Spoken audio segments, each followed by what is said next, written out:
Thank you, Your Honor.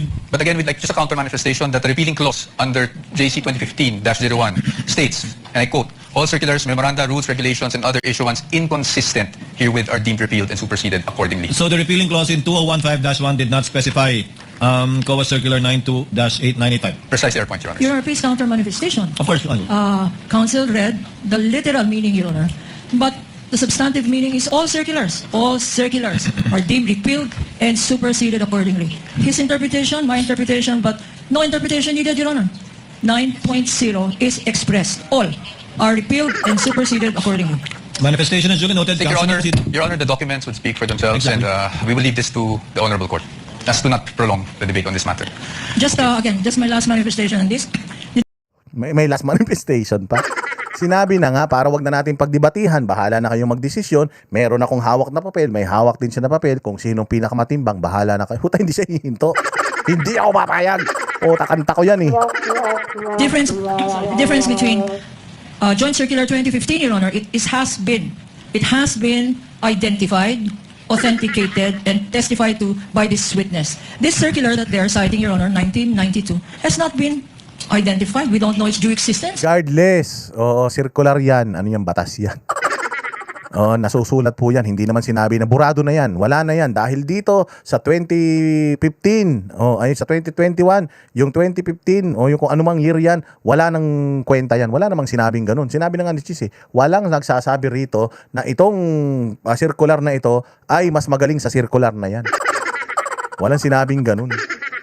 We don't know the circumstances surrounding this document, and therefore they're covered by the original document rule. Produce the original, since you don't have a witness who has testified as to its Wala pa. Antayin mo. Wala pa silang witness. Witness nyo pa. Kayo pa yung nagpipresenta ng witness. Kayo naman, oh. O, kalma ka lang. Darating tayo dyan. existence, due execution, and least of all, its contents, Your Honor. And we are stating that this should be clearly in the records of this proceeding, Your Honor. Noted without prejudice to respondent presenting during their evidence in chief the original copy of the document and someone testifying thereto. We submit, Your Honor. Please proceed, counsel. Now, doon base po sa binasa nyo, Mr. Witness, makikita natin na mag-iba ang auditing standards or guidelines pagdating sa confidential or intelligence funds kung ikukumpara sa regular funds. Tama po yun. Well, based on the Joint Circular 2015-01, magkaiba po yung treatment between confidential fund and intelligence fund. Opo. At base rin po doon, sa binasa nyo, ang kadalasan nangyayari pag resibo o invoices ay maaring maging impractical kung yun ang i-require. Tama po ba? Under the Joint Circular po kasi, the auditors may require the... Your Honor, that's not Tinatanong ka. Hindi ka pinagpapaliwanag. Yan tayo eh. Alam mo, ganyan yung pinsan ko ng babae, pag tinatanong ng asawa, ang daming paligoy-ligoy. Sagutin yung tanong. Kung ano yung tanong, yun lang isagutin. Huwag na magpaliwanag, ha? O, hindi naman sinabi nung ni Powa na, pakipaliwanag nga. Wala naman siya sinabi. Tinatanong ka niya. Sumagot ka na lang, boss. Ganyan na ganyan din si yung pangalawang testigo nila dun sa yung sa taga NBI. Ganyan din. Tinatanong mo, hindi sumasagot ng diretso, paligoy-ligoy, paikot-ikot, kala mo Chubibo, pinagdi ka sa Chubibo. funds. I was just asking him to confirm what he read. Kindly answer the question, witness. Just on the circular that you read. Circular 92-3. Can you repeat the question? Ayon po doon, yung regular requirement na Tapos paghihingi ng... ipapaulit yung tanong. Sagot na sagot, hindi pala naiintindihan yung tanong. Nung pinasasagot sa tanong, ano ulit yung tanong? Putang ina niyan. Ano klase yan? Klaseng testigo yan. Ha? Saan nyo ba nakuha yan? Langya kayo talaga, oh. Mga resibo, acknowledgement receipts may be impractical pagdating po sa confidential Can operation. we ask Counsel, Your Honor, to show that particular Yes, Your provision that he is citing in respect of the circular? So may mic stand na siya. Hindi niya na hawak. Pucha, siya na si Michael Jackson ngayon. Oy, J-Pax, maraming salamat sa iyo, ha. Walang iya. Oh, wala na siya, hindi niya na hawak. Pucha, may stand na. Pucha, siya na ngayon si Michael Jackson. Baka mag-moonwalk yan, ha. Ow! Bago manon bigla yan, ha. Do so, counsel.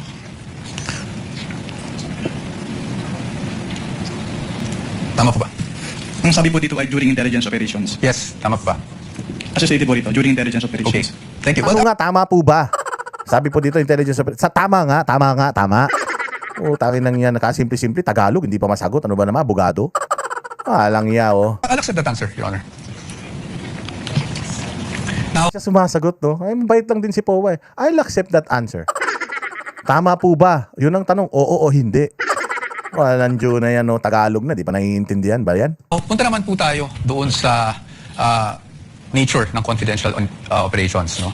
You would agree with me na pagdating po sa confidential operations, delikado po pag nagkakaroon ng leak of information. Tama po ba? Can you repeat your question? Delikado po kung magkaroon ng leak ng mga information na nakukuha patay sa isang confidential operation. Tama Given the po ba? classified nature, Misleading, Your Honor.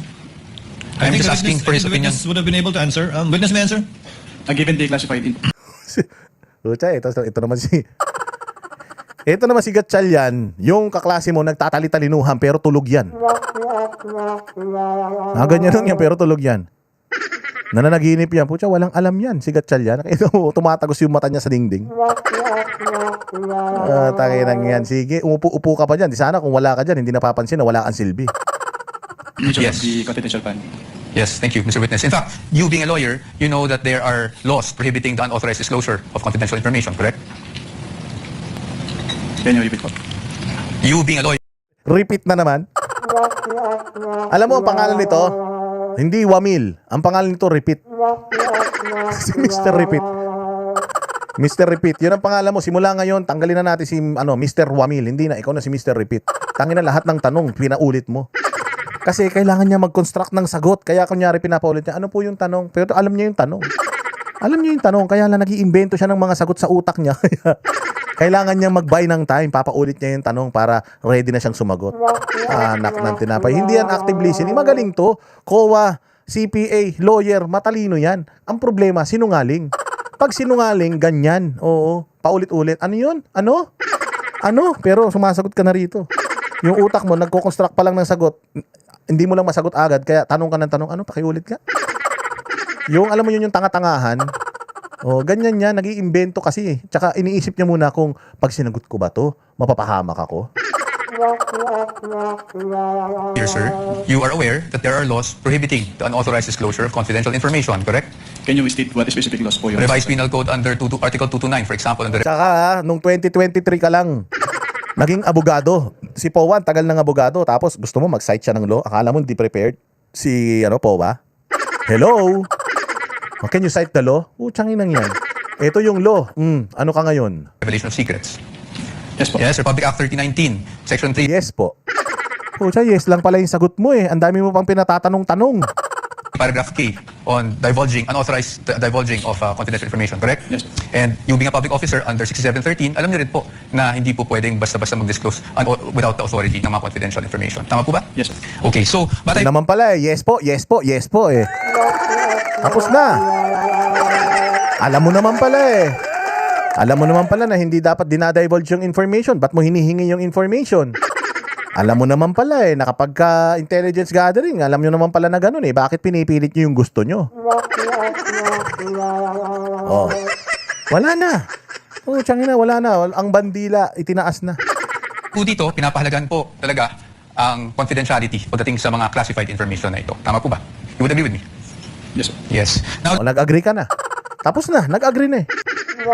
Wala na. Tutuloy pa ba natin itong hearing? Wala na, nag-agree na eh. Yung ano nila eh. Mismo, nung panahon na si Kapunan ang nagigisa sa kanya, sinasabi niya kay Kapunan, wala akong nakitang irregularities bukod dito sa date, yun lang. At saka kulang lang sila ng mga dokumento, yun lang. Reconcilable ba yun? Oo, nung nag-issue kami ng ng OEM, AOM, nag-issue kami ng AOM, ganito ganyan. An ibig sabihin ba nun? May ginawa ng masama yung tao? Wala pa. let's go to the joint circular that we have been mentioning since yesterday. No? Ito pong joint circular number 2015-01. And I'm referring to the circular with which we have pre-marked as D-1-136 for the defense, Your Honors. And I think we will be flashing that on the screen as well. Ito naman po yung pag-usapan natin. I just wanted you, Mr. Witness, to give us the definition of confidential funds. Diyan po sa circular na yan, under, I think it's page 2, item 3.7. Can you please read it for the record? Under 3.7, confidential Kumakaway pa si... Tangin na si Mongol, Kumakaway pa. Wala na silbi, kumakaway pa. Artista yarn. Huli ka, Gatchalian. Sabi ko na nga ba, si Gatchalian nagtatali-talinuhan lang yan, pero nakikipagkawayan lang yan sa mga kaklase sa labas eh. Alam mo yung nakita mo yung kanya, kala mo nakikinig, pag tingin niya nagdaanan yung mga barkada niya sa bintana, kumakaway pa. Mamaya, tayo nyo ko. Tatapos na to. Magano lang may I go out ako mamaya. Ilan to si, huli siya eh. Ulitin natin. Tinan nyo, huling-huli siya. On the screen as well. Ito naman po yung pag-usapan natin. I just wanted you, Mr. Witness, to give us the definition of confidential funds. Diyan po sa circular niyan, under, I think it's page 2, item 3.7. Ayan Can you na. please read it for the Ayan na. record? Under 3.7. Huli. Mga kaway. Miss Universe ka? Wala, nga ka talaga, Gatchalyo. Wala kang silbi talaga. Sira ang buhay mo. Confidential fund refers to the lump sum amount provided as such in the JA for NGAs, in appropriation ordinances for LGUs, and in the COBs for DOCCs for their confidential expenses. Salamat po, Mr. Witness. At pagdating po, nabasa niyo po yung word na lump sum. Ibig po sabihin nito, buong halaga? Buong amount? As opposed to having line items for expense? Tama po ba? Ano yung tanong? Repeat na naman yan. Tinan mo. Lump sum, yes, Lump sum. Opo. At Akala ko repeat na naman. based on your experience, pag ang pinag-uusapan po natin ay confidential funds, pagdating po sa pag-disburse nito, cash po ba ito?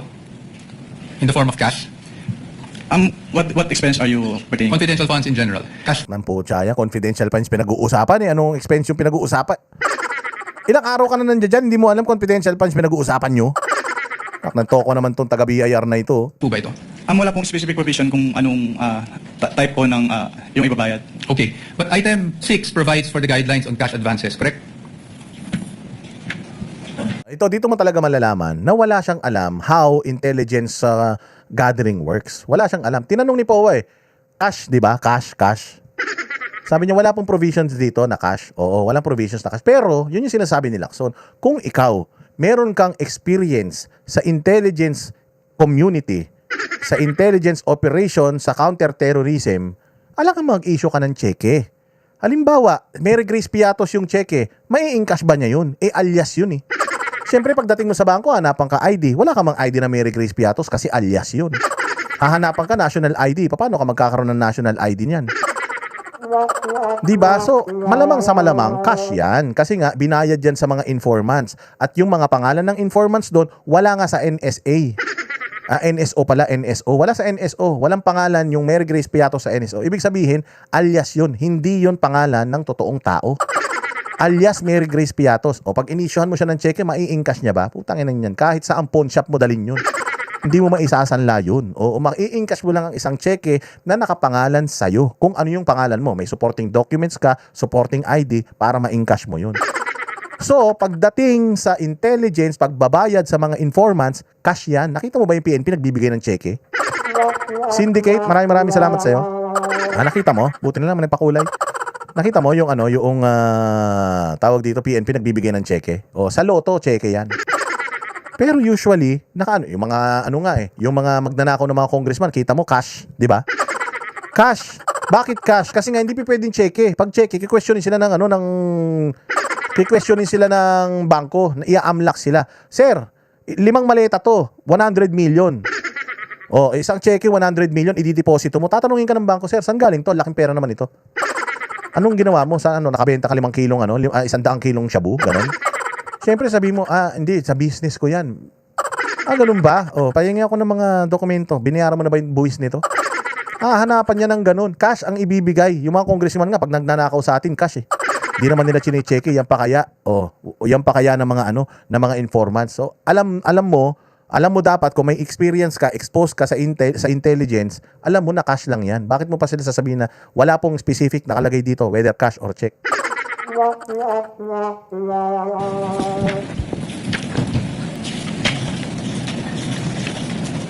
Based on this document po, yes po. Yes po. And I refer you now to item 6.1.2. Diyan po, sinasabi po ng provision na yan na ang maaari lang mag-avail ng cash advance pagdating sa confidential funds ay ang isang designated bonded special disbursing officer or SDO, or kung wala mang ganung designated SDO ay ang head of agency, correct? Yes po. At kanina po sabi nyo, binasa nyo bawat pahina noong mga sinabite sa inyo ng DepEd at OVP for their liquidation reports. Tama po ba? Yes po. At you would be aware na ang SDO po para po sa OVP ay si Ms. Gina Acosta. Tama po ba? Based on the documents submitted, yes po. Yes, thank you. At pagdating naman po sa DepEd, Mr. Witness, ang SDO po ay si Mr. Edward Fajarda. Tama po ba? Based on the documents submitted po, yes po. Yes. So based on that, tama rin po ba na sila ang maging payees ng mga cheque na inilabas ng DepEd para sa cash advance? Yes po. Tama po. At sila, tama rin po na silang nag-encash ng mga cheque dahil silang payee. Tama Yes po. Yes. Yes. So they complied with 6.1.2, correct? What do you mean complied po? Complied with the requirements of 6.1.2 na ang SDO po ang kumuha ng cash advance at siya po nag-encash ng cheque. Your Honor, please misleading. Patay tayo dyan. no misleading, tinatanong siya, nag-comply ba sila? Hindi niya masagot kasi pag sinabi niya na, opo, nag-comply po sila. O, yun naman pala, nag-comply pala sila. Ba't sinasabi niyo, hindi sila compliant?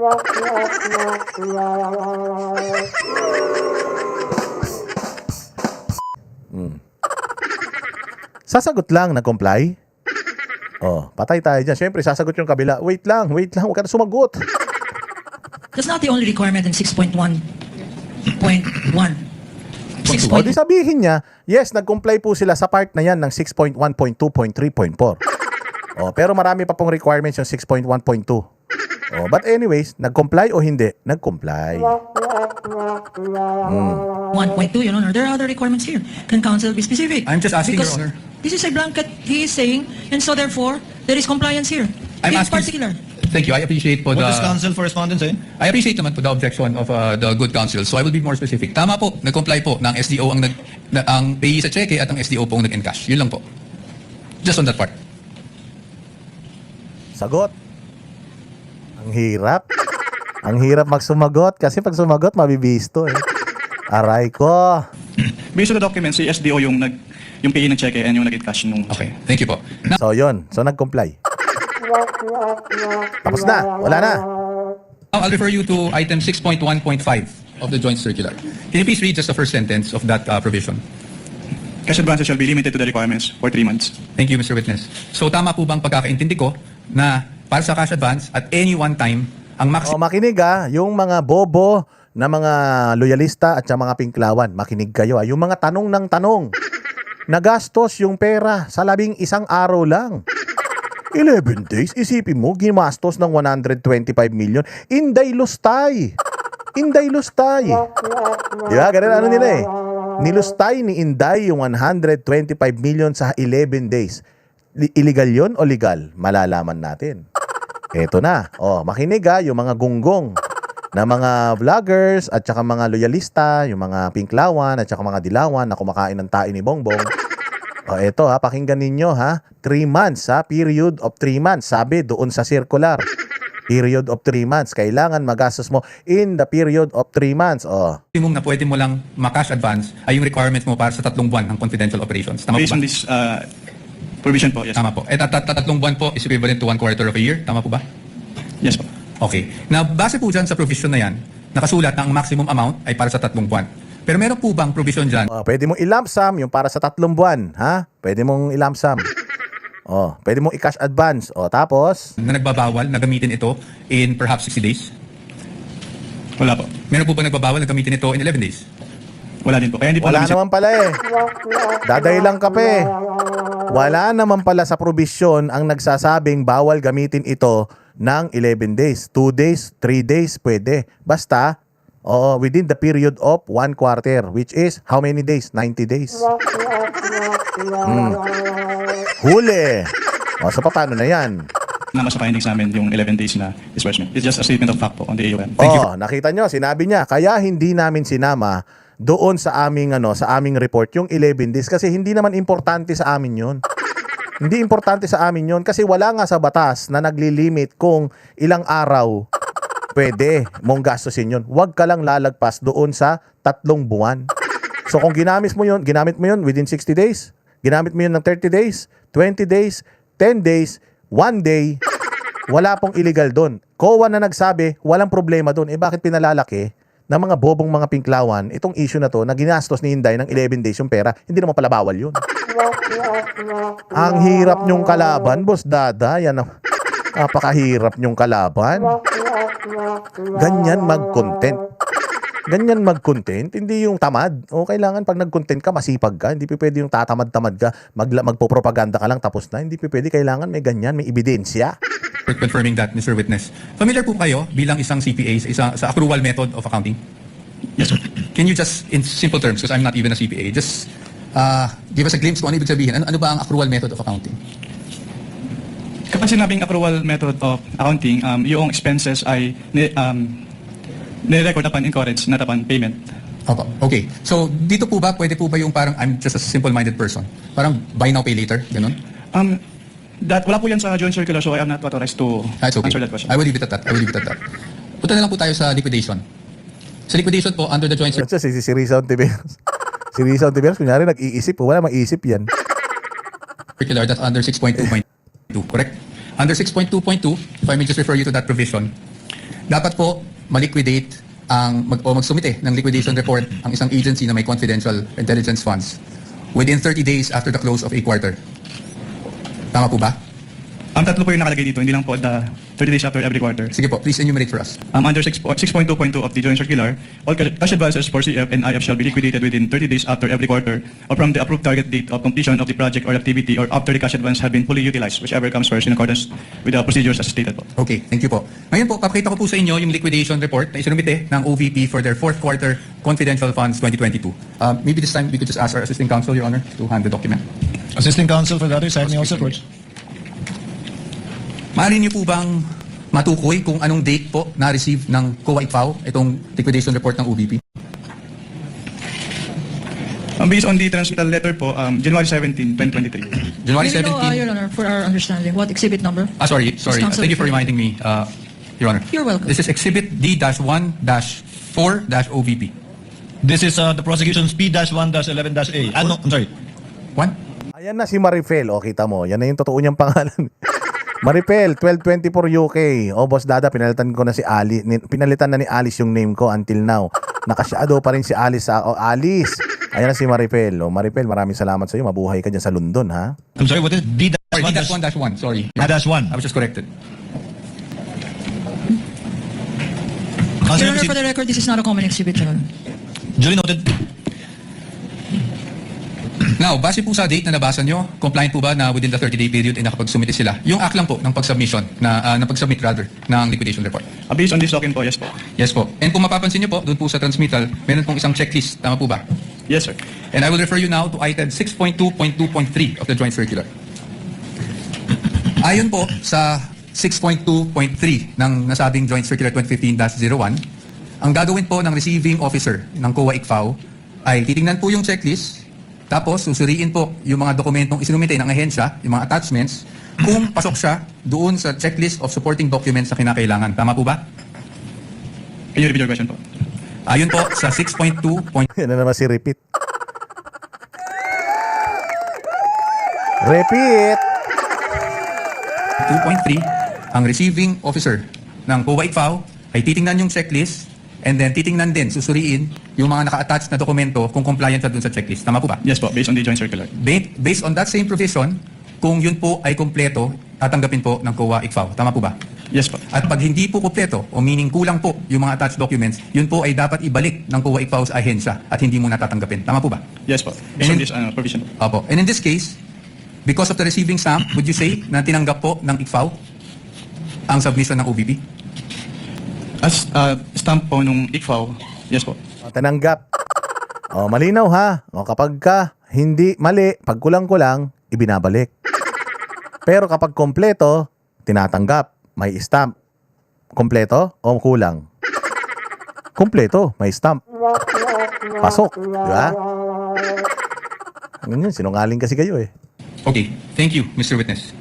Now, basing on this document na natanggap ng COA ICFAO on January 17, 2023, ang kanilang liquidation report, meaning the OVP for the fourth quarter 2022 confidential funds, it took more or less 8 months for COA to issue its official finding. Tama po ba? Yes po. I am showing you a copy. Ito na, maganda yung punto rito ni POA, baka hindi nyo naintindihan ha. Ito yung pinapaliwanag sa atin ni Inday Sara. Okay? Nagpasa sila January. Okay? January sila nagpasa. After 8 months, nag-issue ang ICFAO ng AOM. Nag-issue ICFAO ng AOM. Matapos silang gisahin ng Congress, ginisa ng Congress ang COA. Bakit hindi iniimbestigahan yung confidential funds ni Inday Sara? After silang gisahin ng Congress yung COA, dahil usapan ng budget eh. O, kumbaga, pupunta ang COA doon sa plenaryo, i-defend nila yung kanilang budget. Hino-stage ngayon ng mga congressman yung kanilang budget. Tapos, sinabi na parang, bakit namin kayo bibigyan ng budget? Hindi nyo nga iniimbestigahan yung confidential funds ni Inday Sara. Pagkatapos nung araw na yon, yung mga sumunod na araw, nag-issue na ang COA ng AOM sa Office of the Vice President. Ibig sabihin, tama naman yung mga dokumentong ipinasa, pero dahil ginipit sila ng Congress, dahil sa budget nila, baka hindi sila bigyan ng budget, so ngayon, napuwersa sila na mag-issue ng AOM sa Office of the Vice President. Yan na ngayon yung sinasabi ni Inday Sara, na ginamit na ng Congress yung kanilang kapangyarihan para gipitin ang COA at mag-issue ng mga NDA, AOM sa Office of the Vice President. So, ibig sabihin, ang OVP, kahit compliant sila, kahit nagpapasa sila ng mga dokumento, nagli-liquidate sila, hindi tinatanggap ng COA. Kasi nga, na-pressure na sila. Ito, ang pagkakaintindi natin, ito rin yung kinuwento ni Inday Sara, na-pressure na sila ng Congress na kailangan si Inday Sara magkaroon ng ganitong mga issues dahil gagamitin nila ito dyan sa mga ganito, impeachment, paninira sa kanya. Sunod-sunod dyan, dun na sinimulang atakihin ng Kongreso si Inday Sara at sinimulan na siyang i-operate. Doon nagpasa sila ng January. After 8 months, doon lang sila nag-react na may problema doon sa liquidation ninyo. After, gipitin sila ng Congress. Yan. Galing, no? Natandaan natin. Ganyan kasi pag nag-vlog. Hindi yung bara-bara, hindi yung balagbag. Kailangan may impormasyon. Yan yung sinasabi ni Inday doon sa Tapang at Malasakit. Tandaan niyo yung huling episode namin ng Tapang at Malasakit. Ipinapaliwanag niya yan eh. Bigla na sila nag-issue ng AOM. Tapos pagkatapos ng AOM, NDA na. Tapos cancellation na. At nagsimula lang yun, mag-issue sila ng AOM noong ginisa na sila sa budget nila ng Congress. Kasi kung hindi susunod ang COA sa Congress, hindi bibigay yung budget nila. Wala silang sasahurin, wala silang kakainin dyan. Yun na yun. Kami ang boses ng masa, hindi natatakot. Katotohanan lang, di kami nalulunod. Walang bahid ng sismis, lahat ay totoo. Kahit sino ka pa, pag mali ka babanatan ka. Walang pinipili kulay, wala kaming kinikilingan. Basta para sa bayan, kami lalaban. Pagdama palakpakan, pag mali banatan, di matitinag, di matatakot. Para sa bayan, tuloy ang sigaw. Sa harap ng kamera, walang halong takot. Mga baluktot, lahat kayo'y tutumba. Ang hustisya